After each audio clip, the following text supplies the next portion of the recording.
I'm making a Predaplant deck profile. I'm making this profile just because I'm actually excited for their new support cards that were announced a while ago. And after looking them all over, I've realized, holy crap, Predaplants will actually be a viable deck now. So I figured I'd go ahead and make a deck profile now, so that I can figure out what a change of my deck profile or my deck once those cards get released. And when they do get released, I've got that figured out. I'll make a new deck profile. But overall, I think Predaplants are a fun deck, especially if you're playing just for fun. Competitive, I'm still working on that one. If Predaplants can even be considered competitive at the moment. But starting off with the monsters, you play 3 copies. Predaplant Cerician. Cerician's effect is it can summon itself from your hand if you're attacked directly. And then if it battles an opponent's monster, the monster this card battled is automatically destroyed at the end of the damage step. And then if it leaves the field because of an opponent's card, if it leaves the field because of an effect, then you can just search your deck for any Predap card. Or if it leaves the field because it was destroyed by battle. Then I play 3 copies of Predaplant Chlamydia Sundew. Chlamydia Sundew's effect is once per turn lets you fusion summon using monsters from your field or your hand, including itself, to fusion summon. Or you can use opponent's monsters that have predator counters to fusion summon as well. But while it's faced up on that field, all monsters with predator counters are treated as dark. Then I play 3 copies of Predaplant of Fierce Scorpio and the 1 Darlingtonia Cobra. Scorpio's effect is if it was summoned once per turn, then you can send a monster from your hand to the graveyard to then search your deck for a fusion spell to summon a Predaplant from your deck. And you can use that effect of Fierce Scorpio once per turn. I was thinking of Cobra, which if it's summoned by the effect of a Predaplant monster, you gotta search your deck for a fusion or polymerization spell. You only use that effect of Darlingtonia Cobra once per turn. Then I play 3 copies of Arima the Wicked Warden. Arima's effect is you can send it from your hand to the graveyard. Or send it from the hand to the grave. I keep getting that wrong. You can discard it to search your deck for a copy of Layer of Darkness. And then you can tribute 1 monster in your field to draw 1 card. Or if you tribute a monster that wasn't Arima, you can search your deck for a dark monster with 2,000 or more defense. Which there are actually 2 copies, or 3 search targets for it with that effect. Then I play 3 copies of Predaplant Spinodonia. Spinodonia's effect is if it battles a monster that's level 4 or lower, you can summon 1 Predaplant monster from your deck. And if it's summoned, or if it's normal or special summon, you can target 1 monster your opponent controls and place a predator counter on it. And predator counters just make it so that the monster they're on, if it's level 2 or higher, it's always treated as level 1. Then I play the 1 copy of Predaplant Drosophilum Hydra. Hydra's effect is you can special summon from your hand or graveyard by tributing 1 monster your opponent controls with a predator counter. And then once per turn, you can banish a Predaplant from your graveyard to target 1 monster your opponent controls. It loses 500 attack permanently. Then I play 2 copies of Predaplant Helium Fornicus. This monster is a free summon as long as your opponent has a monster with a predator counter. And if it's destroyed by an opponent's card in your possession, then lets you bring back a dark dragon or dark plant monster from your graveyard other than itself.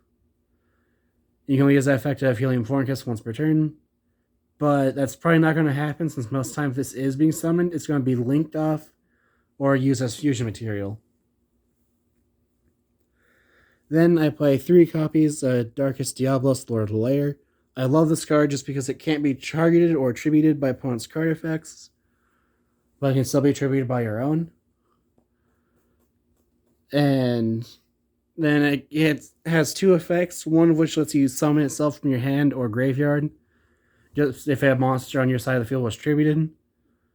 And you can tribute 1 monster to then take 1 card from opponent's hand at random put either on top or bottom of their deck. But it's like it because if you have two engrave, or you have one engrave but you summon one, you can sacrifice one monster. You can bring back the one in the grave, but you can only use each effect of Darkest Diablos or Lair once per turn.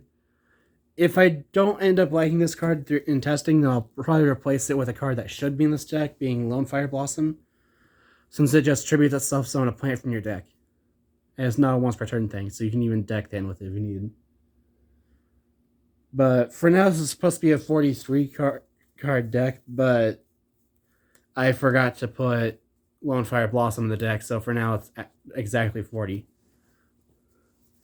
But moving on to the spells, I play 3 copies of Super Polymerization since this deck searches fusion spells like crazy. This just lets you fusion summon using monsters on either side of the field. Your opponent can't respond to it. But there are 2 cards that I know of in this game that can actually negate Super Poly. Those being Cerulean Skyfire and Abyss Scale Mizuchi. Mizuchi, both of those that negate spells don't actually activate, so your opponent's not activating a card effect in response. They're just can negate spells under certain conditions without activating. Mizuchi just negates the first spell your opponent activates, while Cerulean Skyfire just changes the attack position from on to defense. Then I play 3 copies of Pred Practice. This is probably one of the best Pred cards in the deck as far as spells and traps go. Just because it lets you summon a Predaplant from your hand, search your deck for a Predap card, and then for the rest of the turn it locks you into only summoning fusion monsters.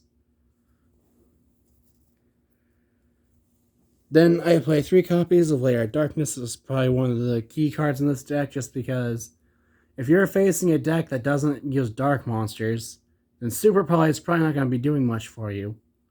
So Lair of Darkness changes all monsters in play to dark, being its important part, but it does have the mandatory ability of activating during the end phase to summon tokens to the turn player's field for each monster that's tributed. And it activates even if no monsters were tributed. So if your opponent has an Ogre, this card's probably going to go away during the end phase. Or I guess I should say Ghost Ogre. Then I play 3 copies of Polymerization since this is a fusion deck. It's going to be kind of hard to play a fusion deck without playing Polymerization, unless the deck has its own copy of Polymerizations, or plays like Cyber Dragon. Then I play 1 copy of Predaponics. Predaponics is a continuous spell that lets you bring back Predaplant monsters that are level 4 or lower, but their effects are negated. But during your standby phase, you have to pay 800 life points or else it's destroyed. But sometimes you just need the bodies in order to fusion summon, so that's why I like to start at 1, just because it is actually searchable. Then I play the 1 copy of Ultra Polymerization, which I actually pay 2,000 life points to fusion summon a fusion monster using monsters from your using monsters on your field to fusion summon. And neither the player connected cards are effects in response to it. And then you can banish from your graveyard, target 1 fusion monster that was fusion summoned with its effect, and then you summon its fusion materials back to the field. You only use that each effect once per turn. Now you play 1 copy of Predaplast. Predaplast is a quick play spell that lets you reveal any number of Predaplants in your hand to place predator counters on your opponent's monsters. For up to the number of Predaplants revealed, this does target. And then if a Predaplant on your field be destroyed badly, you can banish it from your grave instead. The grave protection isn't what's as important as its ability to put counters, just because it works with a fusion monster the extra deck that negates the activated effects of all monsters with predator counters. Then I play 1 copy of Predapruning. This is just a premature burial for Predaplants. Just target a Predaplant in your graveyard, summon it back to the field. But if Predapruning leaves the field, so does that monster. Then I play 1 copy of Greater Polymerization. This lets you summon a fusion monster from your extra deck that uses 3 or more materials, or 3 or more monsters from your hand or field as material. And if you do, it gains the effects of it can't be destroyed by a card effect. And if it attacks a defense position monster, lets you inflict piercing damage. Then I play the 1 copy of Foolish Burial because there are Predaplants that you would prefer to be in the grave, just as Drosophilum Hydra. Or getting monsters like Darkest Diabolos in grave. That is it for the monsters. Moving on to the extra deck, I play 3 copies of Predaplant Chimeraphlasia. Chimeraphlasia is one of my favorite monsters just because it's in this deck, just because it's really easy to summon, just requiring 2 Predaplant monsters. But it is level 7, which won't matter with its effect, which lets you target one monster your opponent controls with an equal or lower level than it, banish that target, and if it battles a monster, an opponent's monster, that opponent's monster loses 1,000 attack and it gains 1,000 attack.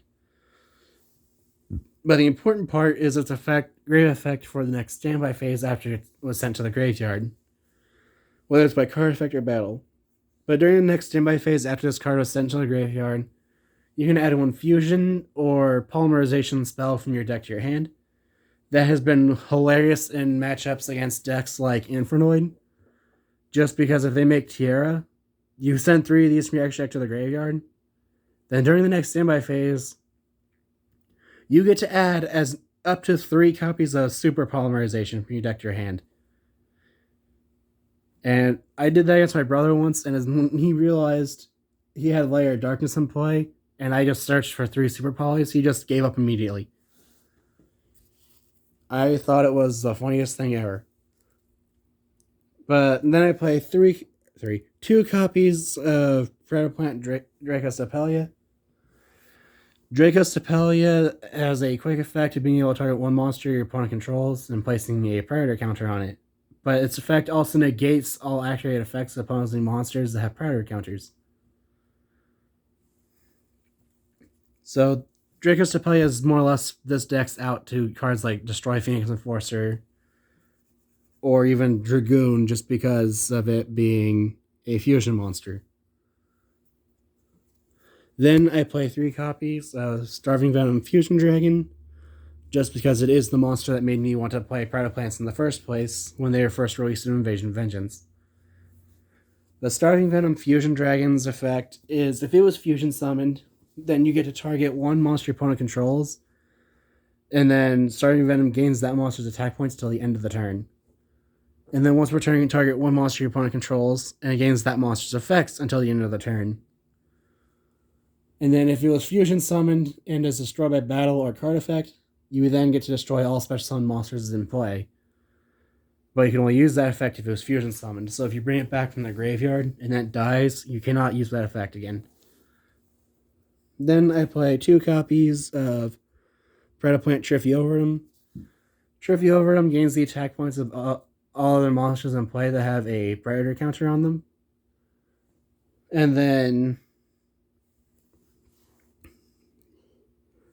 each of its 2 effects it has, you can only use each once per turn. Which its first one is, as long as it was fusion summoned, then once per turn, if your opponent summons a monster from the extra deck, you negate the summoning of that monster or monsters and then destroy it or them. And then if there's a monster with a Predator counter in play while it's in the graveyard, you can summon it back from your grave in defense position. But it only gets its negation effect if it's fusion summoned. Then I play probably one of the boss monsters of this deck is Greedy Venom Fusion Dragon. Greedy Venom is a good super poly target for this just because it requires a Predaplant, or in this case, Predaplant Verte Anaconda, and a level Dark Monster's original level is 8 or higher, or in this case, Dragoon or Destroy Phoenix Enforcer. But it's a decent monster just because of its effect of once per turn you target 1 opponent's monster, its effects are negated and its attack points are reduced to 0 until the end of the turn. And then if it's destroyed, you can destroy every other monster on the field as possible. And then you can banish a level 8 or higher dark monster from your graveyard other than itself to summon it back to the field. So I just like it because in a 1-on-1 fight, Greedy Venom can actually destroy Crystal Wing as long as it was made normally instead of the Wind Witch stuff. But that's the main reason I like this card when it was first released, just because I realized, oh hey, this thing actually kills crystalline. The example being you target it, reduce attack to 0, and negates effects. It will negate your Greedy Venom, destroy it, and negates attack. But then Greedy Venom will destroy crystalline, and then it'll bring itself back.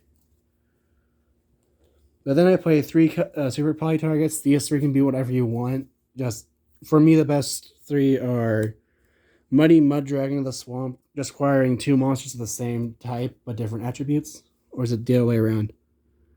My bad. 2 monsters of the same attribute but different types. So like 2 water monsters, one being fish and the other aqua. Then El Shadal Apcolone, just acquiring 2 Shadals with different attributes. And then 1 copy Mysterion. I can't read the card's name. I want to say it was like Master Crown. Mysterion the Dragon Crown. Knew it wasn't Master Crown. The I just plays because the Mysterion just acquires a spellcaster and a dragon, which probably isn't the best now, but at the time I was using this deck, there are a lot of Dragon Link running around with Dragoon. And the other 2 are just because I couldn't find my El Shadal Winda for the Shadal matchup, and Muddy Mud Dragon just because it's actually a decent fusion or super poly target. But these 3 can literally be anything you want. So if you don't want to use super poly targets, then you can play Anaconda, which I probably will be taking Mysterion out for because I realized I forgot to put Anaconda in here. But you could easily just take 1 Mysterion out and then put in like Dragoon and Phoenix Enforcer. Just because the deck has 3 open spots, so why not? But that is it for my Predaplant deck profile. I will update this deck once the new Predaplant cards actually get released. But if you have any ideas of what I can do to improve the deck, other than adding Lone Fire Blossom, just because I know a lot of people are probably going to say, where's Lone Fire? I know it should be in this deck. I'm just playing around and forgot to put it in the deck for the profile, which I won't have access to them for a couple of days. So I figured, why not just go ahead and do it and say that they're supposed to be in there. That's supposed to be a 43 card deck with 3 Lone Fires. But if you have any ideas what I can do to improve the deck, any ideas of deck profiles you'd like to see me make, or any decks you'd like to see face each other, feel free to comment those below. Thanks for watching.